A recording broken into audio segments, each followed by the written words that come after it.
In today's video, we are going to talk about the ways in which LGBTQ+ and marginalized people are affected by domestic and sexual violence, the gaps in services, as well as barriers and safety risks they experience. Examples of marginalized people. Some examples of marginalized people include Indigenous people, immigrants, people of color, people with disabilities, people with mental health and substance abuse issues, people living in poverty, and LGBTQ+. How LGBTQ+ and marginalized people are affected by domestic and sexual violence.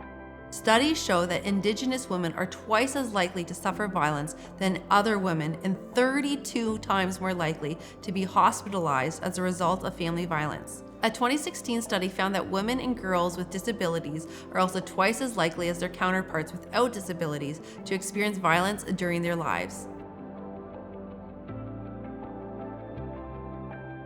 Service gaps include specialized, accessible domestic and sexual violence services for Indigenous women, both on and off reserve, who face high levels of violence, as well as significant barriers to accessing services. Immigrant women, who are more vulnerable to serious abuse because of language barriers, lack of understanding of services available, threats of deportation by abuser, and lack of access to services. Women with disabilities, who are particularly vulnerable to abuse and whose safety depends on services being accessible. Women with mental health and substance abuse issues, who are vulnerable to abuse and are marginalized by society's misunderstanding and harsh judgments. Women who live in poverty, where often the most significant barrier keeping them in violent relationships are for shelter, food, clothing, and other basic needs. Sex trade workers, who are particularly vulnerable to physical and sexual assault by both pimps and johns and who face significant barriers to accessing services.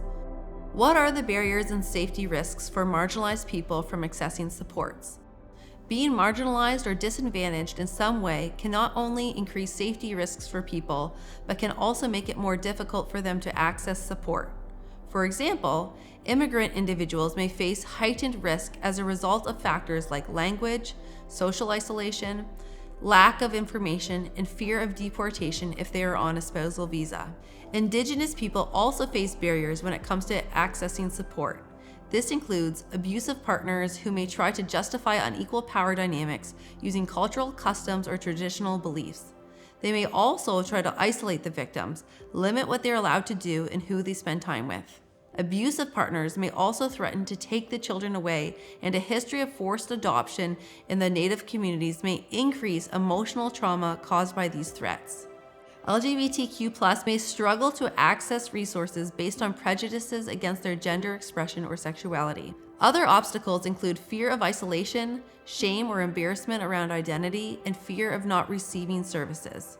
Other safety risks include racial bias, homophobia, discrimination, and an overall sense of being unsure where to access safe services when faced with limited resources.